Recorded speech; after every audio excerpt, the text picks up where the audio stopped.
नमस्कार साथियों। एक मित्र का सवाल है कि लोग अपने इष्ट देव को बाल क्यों चढ़ाते हैं।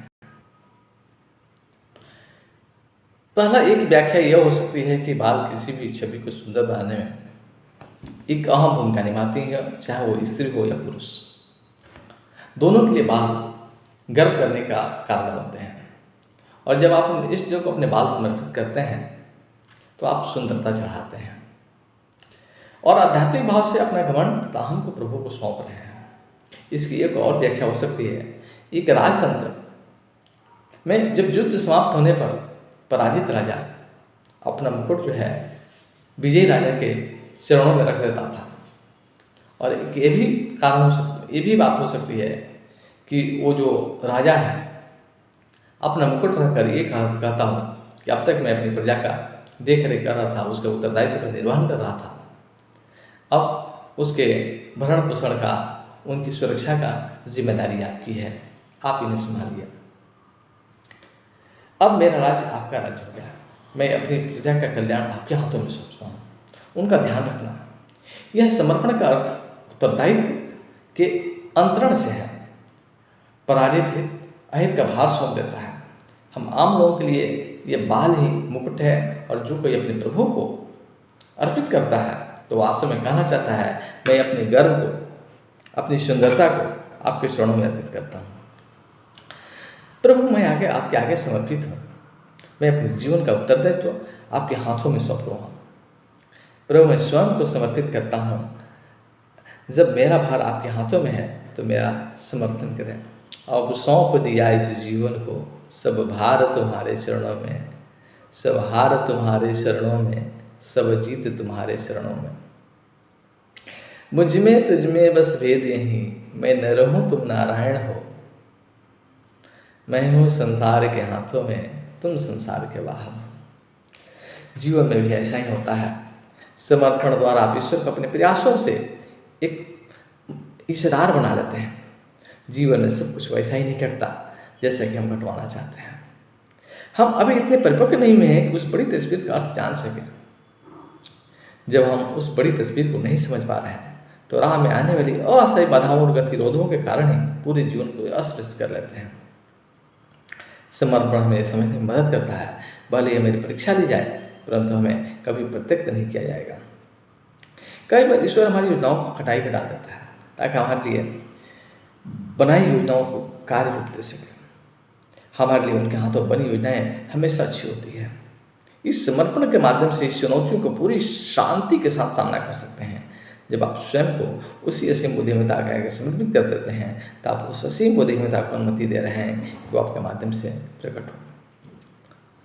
इसे बड़े सुंदर भाव से कहा गया है, ऐ इंसान, तू करता वह है जो तू चाहता है, और होता वह है जो मैं चाहता हूँ। इसमें प्रभु कहते हैं, ऐ इंसान, तू करता वह है जो तू चाहता है, और होता वह है जो मैं चाहता हूँ। अब यह निर्देश देते हैं, तू कर वह जो मैं चाहता हूँ, और होगा वह जो तू चाहेगा। इसलिए उसकी रजा में राजी हो जाएं। यदि आपका समर्पण संपूर्ण होगा तो यह सदा कारगर होगा।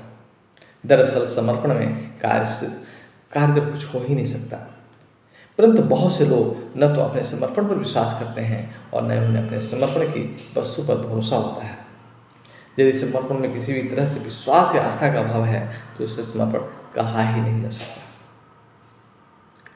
जैसे हम साधारण राय के आगे अपने सिर को उसके आगे झुका देते हैं, जबकि हम जानते हैं उसके हाथ में एक धारदार छुरा है और एक शानदार कैंची है। चाहे तो मेरा गर्दन उड़ा सकता है, लेकिन हमें भरोसा होता है कि जब ये नाई जो है अपना छुरा और कैंची चलाएगा तो मेरे बेकार चीज़ों को बाहर कर देगा और मुझे सुंदर बना देगा। एक बहुत सुंदर प्यारी एक कहानी है। एक बार एक व्यक्ति अपनी पत्नी के साथ सैर करने को निकला, और जैसे ही नदी की बहार में वो नौका उसकी गई, एक भयंकर तूफान आया।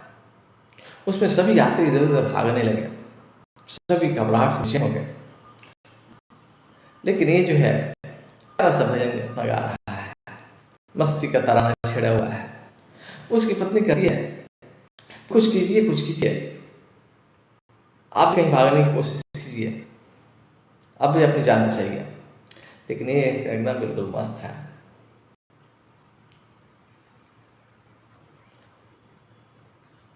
कुछ देर बाद जो है तूफान थम जाता है, सभी लोग अपनी यथा स्थिति पे आ जाते हैं। तब इसकी पत्नी इससे शिकायत करने लगती है कि आप बेजब आदमी हैं, यहाँ जान भी पड़ी थी और आप अपना जो है तराना छेड़े हुए थे। जब कई बार कहती है तो ये थोड़ा सा गुस्सा उस्सा एक्टिंग करता है और पास में एक रखा है चाकू, उसी गर्दन में भिरा देता है और चाकू जो गर्दन पे भिराता है तो उसकी पत्नी खिलखिला कर हंसती है। जब खिलखिला कर हंसती है तो पूछता है क्या तुम्हें डर नहीं लगता? ये चाकू नंगी है और धारदार भी, थोड़ी सी इशारे पे तुम्हारा गर्दन उड़ा सकती है। तो पत्नी कहती है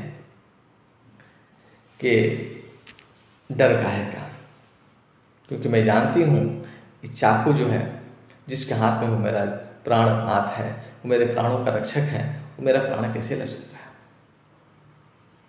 तब वो अपनी बातों को अपनी पत्नी से कहता है पगली, यही तुम्हें कहना चाह रहा हूँ, वो जो जीवन दाता है, वो जो करुणा का सागर है, जो आनंद प्रदाता है, वो हमें दुख कैसे दे सकता है, वो हमें मुसीबत में कैसे ला सकता है, मुझे संकट में कैसे डाल सकता है। वो तो तारन है, वो जो मझधार में नैया डूबते नैया को बचाने वाला है, मेरे नैया को कैसे डुबा सकता है। और मैं उसकी राजी में रजा हो गया। तो मित्रों, यदि आपका समर्पण संपूर्ण होगा तो यह सदा कारगर होगा। दरअसल समर्पण से कारगर कुछ हो ही नहीं सकता, परंतु बहुत से लोग न तो अपने समर्पण पर विश्वास करते हैं और न ही उन्हें अपने समर्पण की वस्तु पर भरोसा होता है। यह समर्पण में किसी भी तरह से विश्वास या आस्था का अभाव है तो उसे समर्पण कहा ही नहीं जा सकता। अहम का अर्थ है सब कुछ मेरा, कुछ नहीं तेरा, और समर्पण का अर्थ है कि सब कुछ तेरा, कुछ नहीं मेरा। समर्पण के समय आपके पास केवल एक ही प्रश्न हो जाता है, हे प्रभु, आप मुझे अपने पास अपने वाले किस समय के लिए तैयार रखें। समर्पण पूर्ण विश्वास का प्रकटीकरण है।